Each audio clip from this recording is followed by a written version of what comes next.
Hey, Greg, how's it going? Good, Evan. How you doing? Good, good. Well, I guess first off, how are you, the wife, and the new arrival doing? We're doing all right. It's always tough having a baby like in season, especially training camp. But um, it's incredible to have another child, and lucky to be close enough to home where we didn't have to fly anywhere to deliver the baby. And just kind of for you, obviously, being the father already, is it kind of hit you like, okay, one is already a joy and a blessing, but now you have two. Like, what is that? What's kind of that process like? I guess. Going from 0 to 1 is interesting because you don't have a kid, you don't really know what to expect. I guess I didn't realize how selfish I was in my time. Then you have a baby, and it's just really like about supporting your wife and helping raise a child. And then to have another kid, add that to the mix, it gets a lot crazier. It's a lot harder so far, but we have a great support group and network and all that. So we're really relying on friends and family to help us through just navigating this time during the season. Awesome. Thank you. Yeah, no, Congratulations. thank you. Paul Schwartz. Hey, Greg. Hey, Paul. Hey, Mazel Tov, as some people say. Thank you. Very good news. What's your view of a preseason and playing? I'm sure you've been in situations where you're out there playing with the ones or the twos, and there's times where you aren't playing at all. When you go into a season, what's the best prep do you think for you?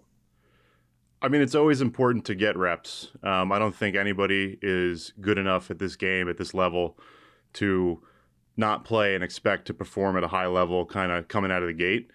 So for me, this year specifically, it was nice to be on a team during OTAs, get those reps in the spring with everybody, come back to training camp when we started, and just get, day one kind of rolling. And then for me, I've been doing this a while, so it's good to get some reps kind of managed. And I don't need to do everything, but I do need a lot to be ready to go, if that makes sense. What about in actual preseason games? I think it's important for, especially if you have a new group of guys, you want to get some live action together. And I just think you don't want week one to be the first time that you're all out there together for the first time. You'd like to have maybe a dress rehearsal where there's, no cost to something bad happening. Now, you guys are not a new group really, but you do have a new quarterback. Yeah. So does that factor in? Like, we may know kind of what we're doing, but we need to be in sync with him. So that would even further. We need a couple of reps here, a couple of snaps in a preseason game with Russ. Yeah, I mean, with Russ, he's not a new quarterback. Like, he's played for a long time, so it's one of those things where I could see, we play a little bit in the preseason. I could see where we don't have to, but there's definitely a benefit, I think, to being together on the field. Quarterback's a pretty important position in the NFL, so it's nice to know how those guys are going to operate once things are real. Thanks, Greg. Appreciate it. Charlotte Carroll. Hey, Greg. Congratulations. Thank you. Just to quickly follow up on that, I guess, how is Russ different in the pocket than other quarterbacks you've been back there with? I know you're not snapping the ball that we've seen. Yeah. But what he's like back there. So he's just someone that keeps the play alive. He's not just going to, okay, it's not there and I'm going to throw it away. Like, he's going to try and extend plays with his legs. So as an offensive lineman, maybe you're used to the ball coming out at a certain time and you only have to block for a certain amount of time. But with Russ, it's just kind of like, all right, like, this could take a while. It could be out fast. It could take a while, but he's going to make a play, or he's going to try to make a play and extend a play with his legs. So you really can't relax. Not that you should ever anyway, but sometimes you kind of get into a routine or a rhythm, and that's what training camp's for, is getting a feel for that guy and how he plays and how you need to kind of adjust to him.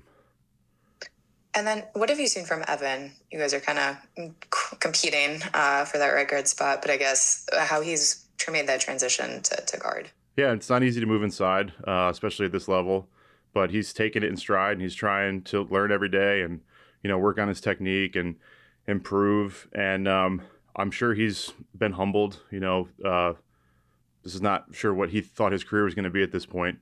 And sometimes it takes a while for guys to get going in the NFL. Like, I didn't start a game in the NFL until I was, 28 years old. So, and here I am, 35, still doing it. So I think he is taking it in stride. And I think that, he could have a bright future if he just keeps embracing and working and trying to figure it out. If I could quickly follow up on that, have you talked with him about that and just like the way a career kind of goes up and down and your own experience, like just having to deal with that kind of pivot in a career and position switch? Yeah, I mean, not specifically, but like I played guard for a while, so I can give him kind of pointers on what's helped me. Obviously, we have different body types. I would be considered, I guess, more of like a technician inside, just because I'm not blessed with his, strength, size, and all that. So he has tools that I don't have that we're just trying to get him to unlock. Cool. Thank you so much. Yeah. Ryan Dunleavy. Greg, thanks for doing this and congratulations. Thank you. You're the only other person besides me I've ever heard say that going from 1 to 2 was harder than 0 for 1. Like for me, 1 to 2 kids was all of a sudden we're playing man to man. Now that was much harder than 2 on 1. Yeah. Yeah. I mean, everything is novel with your first kid, and it's like you're experiencing it together. Yeah. And like our toddler's 19 months old, so she doesn't really know what's going on. We brought her to the hospital to meet our newborn, and she like held her for a few minutes, and then she gave the all done, like bye-bye. We're like, no, this is gonna be a little bit longer than 10 minutes. This is gonna be for the rest of your life. What have you seen from JMS? Obviously he's got a lot on his plate, the communication, all that, but I'm talking more about maybe physically, where it seems like his first couple years, you've only been with him one. He maybe some power gave him some trouble. I'm wondering what you've seen from him holding up, as a blocker here, and once you guys started in pads. Yeah, I mean, first of all, going against Dex, you're gonna have problems in general with power. That's a big man, but I think for JMS, his big thing right now is he's healthy and he's getting a lot of reps. And he's been in the system going on 3 years now. So that's very important. And you can't really understate enough like how valuable it is for him to be in there getting these reps against one of the best nose tackles in the NFL in a long time. And then for you, did you take any, like last year, we forget, you finished the season at center, which was kind of new to you. Did you do anything center-wise in the offseason? Did you practice snap? Did you do anything different because center was put on your plate last year? Have you been working it at all just to keep it in your repertoire? I mean, I've always been able to play center. That's kind of been the value that I bring to a team, is my position flexibility. So, at the end of last season, I needed to play it in games. I hadn't done that in a few years, but I had done it, in the NFL. And in the offseason, my preparation doesn't really change too much from year to year. If I finish the season healthy, it just kind of, if it ain't broke, don't fix it. So I'm always snapping the ball and I'm always staying ready. And just hopefully, I don't need to be in there if I don't have to be in there. Great. Thanks very much, Greg. No problem. Last one, Evan Barnes. Greg, as a follow-up, I'm just curious, when you switched from, tackle to guard, move inside, how long did it take you to kind of get adjusted? Was it just a few practices, a couple of games? How long did it take for you to kind of get adjusted to that change? So I played tackle in college, and then when I got to the NFL, they moved me to guard immediately.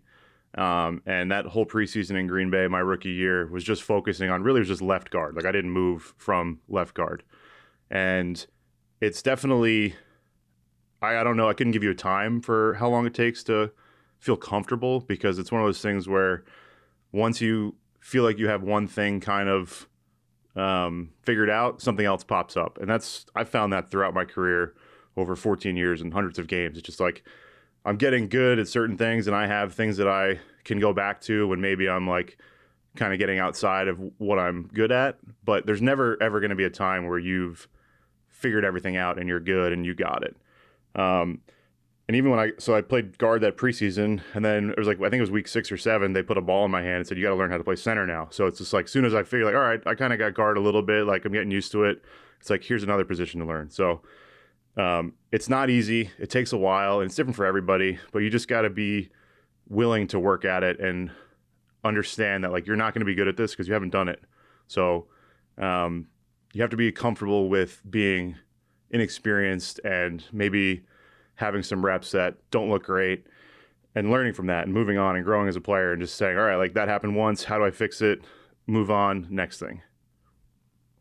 So it seems like that's kind of something Evan can learn too, because obviously there's no, quick fix on when you can learn how to play guard. It's just You got to just go through it, right? Yeah, you got to go through it, and you make a mistake, you want to be able to learn from it. Like when I was younger, I was taught by older veterans and coaches, like you just can't keep making the same mistakes. And if you keep doing that, like they're going to stop coaching you and you're not going to be on a team very long. So if you show willingness to grow, learn, and adapt, like you'll play in this league for a long time.